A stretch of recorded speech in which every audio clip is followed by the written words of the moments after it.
មកម្ដងទៀតបងប្អូនទាំងគ្នាមកលើកនេះគឺខ្ញុំលក់ក្រែតម្លៃក្រោម100ហើយសូមបញ្ជាក់បងប្អូនទាំងគ្នានេះគឺជាខ្នាត king size អីវ៉ាន់ថ្មីជាអីវ៉ាន់ដែលខ្ញុំតាំងខ្ញុំចង់ clear អីវ៉ាន់តាំងដើម្បីចូលអីវ៉ាន់ថ្មីតម្លៃខ្ញុំលក់ត្រឹមតែ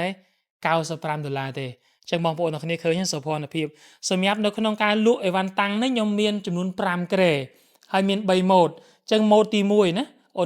នចាប់ម៉ូតទី1ម៉ូតហ្នឹងហើយខ្នាត1ម៉ែត្រ8គុណនឹង2ម៉ែត្រសូមបញ្ជាក់ណាហើយសម្រាប់ដូចគ្នានេះក៏1ម៉ែត្រ8គុណនឹង2ម៉ែត្រដែរហើយសម្រាប់ម៉ូតមួយក្រែទៀតណាម៉ូតមួយក្រែទៀតគឺជាប្រភេទសាច់គគីអានេះក៏ខ្ញុំលក់នៅក្នុងតម្លៃ$95ដូចគ្នាហើយសម្រាប់ក្រែបងទទួលយកបានដោយសារតែជាអីវ៉ាន់តាំងអីវ៉ាន់ថ្មីអីវ៉ាន់ដែលខ្ញុំយកមក demo អញ្ចឹងខ្ញុំសូមបញ្ជាក់ម្ដងទៀតសម្រាប់ទីតាំងគឺនៅខាងច្បារអំពៅ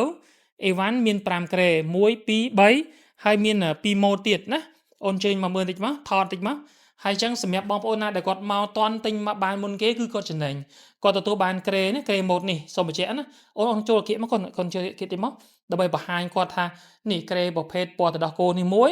ហើយក្រែប្រភេទពណ៌ pink នេះមួយអញ្ចឹងអីវ៉ាន់តាំងគឺយើងមានកំណត់អញ្ចឹងមាន1មាន2ហើយនេះបងប្អូនទាំងគ្នាណាមាន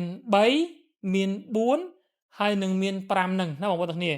មាន5ក្រែហ្នឹងសម្រាប់លក់ដើម្បីចូលអីវ៉ាន់ថ្មីអញ្ចឹងតម្លៃនេះគឺពិសេសខ្លាំងត្រឹមតែ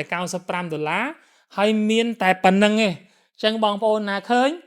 ត្រូវការចង់បានតម្លៃពិសេសជាមួយនឹងក្រែហើយមិនមែនទាបបងប្អូនគ្នាឃើញណាខ្ញុំ1.71ម៉ែត្រហើយក្រែនេះប៉ុណ្ណឹងបើដឹងថាទាបខ្ពស់ហើយដឹងហើយអានេះជាប្រភេទសាច់គគីអានេះគឺជាប្រភេទសាច់ស្បែកហើយនៅក៏សាច់ស្បែកមានឡាយអញ្ចឹងបងប្អូនត្រូវការតាក់ទងមកឥឡូវនេះសូមបញ្ជាក់ម្ដងទៀត